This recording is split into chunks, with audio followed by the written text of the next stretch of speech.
उदयपुर नेपकॉन 2022 जो आज यहाँ से स्टार्ट हो रही है, हम बात कर रहे हैं उन बीमारियों की जिनकी कि लास्ट कुछ सालों में हमने बहुत ज़्यादा चर्चा सुनी, लंग्स इन्वॉल्वमेंट। तो हम आज इनके ऊपर चर्चा करने के लिए हम बहुत सी ऐसी बीमारियों को इस तरीके से ट्रीट करने की बात कर रहे हैं जिसको हम लोग बोलते हैं प्रिसीजन मेडिसिन।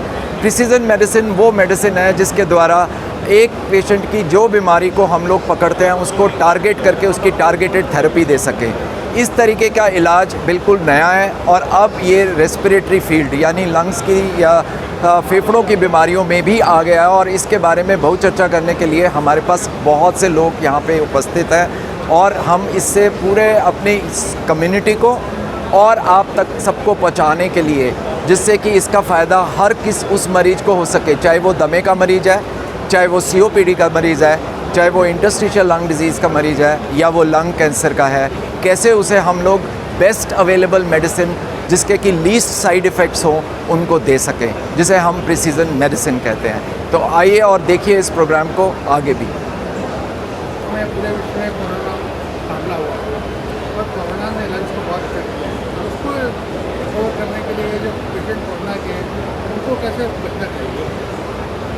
सो कोरोना के जिस इफ़ेक्ट की आप बात कर रहे हैं, कोरोना का इफ़ेक्ट जो है वो परमानेंट इफ़ेक्ट कुछ ही लोगों में रहा है और ये इफ़ेक्ट क्योंकि एक बार इंजरी हुई है तो उसके बाद धीरे धीरे बेटर हुआ है। लेकिन बहुत से लोग हैं हमारे, millions of people across the world, जिनके लंग्स में कुछ स्कार रह जाएंगे। उन स्कार्स की वजह से उनकी लंग्स की कैपेसिटी थोड़ी कम रह जाएगी, लेकिन फिर भी अब जो भी हम उसके अंदर उनको योगा, फिज़ियोथेरेपी और बाकी सारी चीज़ें दे रहे हैं, उससे उसके इफ़ेक्ट को नेगेट करके वो नॉर्मल लाइफ लीड कर पाएंगे।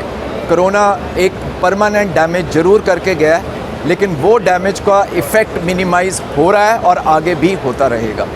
इसलिए हमारा मैसेज ये है कि जिनको भी कोरोना के द्वारा अपने फेफड़ों में कुछ कमी महसूस हो रही है, उस कमी को पूरा करने के जो भी आजकल तरीके हैं उनको अपनाएं और उसके इफ़ेक्ट को नेगेट करके नॉर्मल लाइफ लीड कर पाएँ। इसका योगा पर कितना इम्पैक्ट होगा? इसमें ऑलरेडी स्टडीज़ आ चुकी हैं कि योगा आपकी कैपेसिटी को इम्प्रूव करता है। रेस्पिरेटरी थेरेपी, फिज़ियोथेरेपी, ये सब भी आपकी कैपेसिटी को, सिंपल एक्सरसाइजेज भी आपकी एक्सरसाइज कैपेसिटी को बढ़ाती हैं।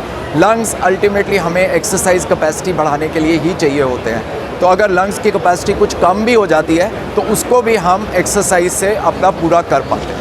रिसेंटली रिसर्च आई है कि दिल्ली और मेट्रोपॉलिटन सिटीज़ के लोगों के लंग्स काफ़ी खराब हो चुके हैं, पॉट्स हो गए, तो वो कैसे रिकवर कर सकते हैं? उनके लिए क्या कुछ रेमेडीज हैं? देखिए, लंग्स की रिकवरी करने के लिए हम ये कहें कि आप पोल्यूशन से बचिए, आप एलर्जन से बचिए, आप स्मोकिंग से बचिए, आप घर के अंदर डोमेस्टिक पोल्यूशन से बचिए।